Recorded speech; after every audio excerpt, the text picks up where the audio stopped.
we doing, gentlemen? Good. How are you? Tony. Good. I love that opening, right? You know what I mean? This is great, right?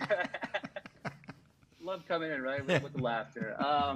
First, Wyatt, to you, the legacy of Godzilla and these monsters have been around for many and many years.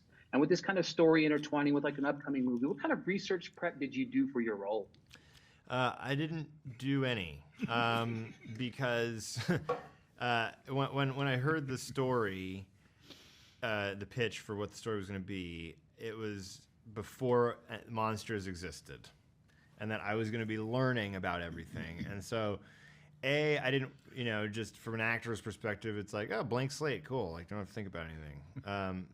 B, just being lazy, and C, going, well, I don't want to I don't even want to have to ask the question if I know something. You can like kind of think yourself out of it if you go too deep down a rabbit hole. And it was just great. I don't have to know anything about it. I'm going to learn everything about it as I go, and I'll let it happen as it happens. So that was like I was in an easy position that way. Well, you're also part of the creative process, working with the guys, working together on what it was going to be, on what Lee was going to be, who, Building the character. Yeah, so that he was in strong control of it. It was important that the character was at the center of everything for us, not the monsters, and that was something that we worked very hard on, creating a character we could both play, we were both interested in playing, that it was impactful, and that's where most of our energy was focused. That would help tell the story of what Anna Sawai's character is learning, and her family history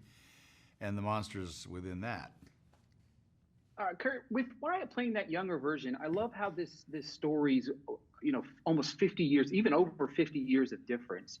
How was it like kind of preparing to take those mannerisms and body language that Wyatt developed as Lee to bring to the version of the character that you played? It was actually, pretty simple, actual kind of like observation.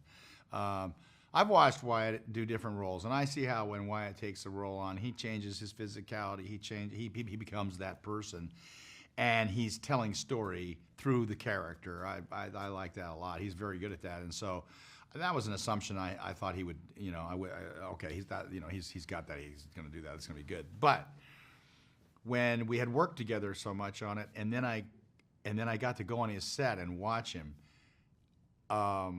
It really did happen to me. I was like, man,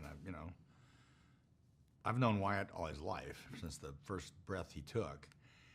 But I've never studied him as an actor because we've never been in a position of playing. I mean, never, and on top of which, I'd never, ever in my 62 years or whatever it is, had somebody else start a character that I'm going to play. So, not only that, but a character that I'm going to have to do more like him. He doesn't have to worry about doing it like me. He's setting him up. But, there's this fine line. You don't want to get too cartoony. You don't want to. There were some times, though, when, I set my jaw a certain way, and we had some, cinematic blending to do. And it's like, I really want to, I'm just going to try to capture, for the audience, I just want the audience to go, God, that's okay. That's Lee Shaw. Forget Wyatt Russell. Forget Kurt Russell. That's Lee Shaw.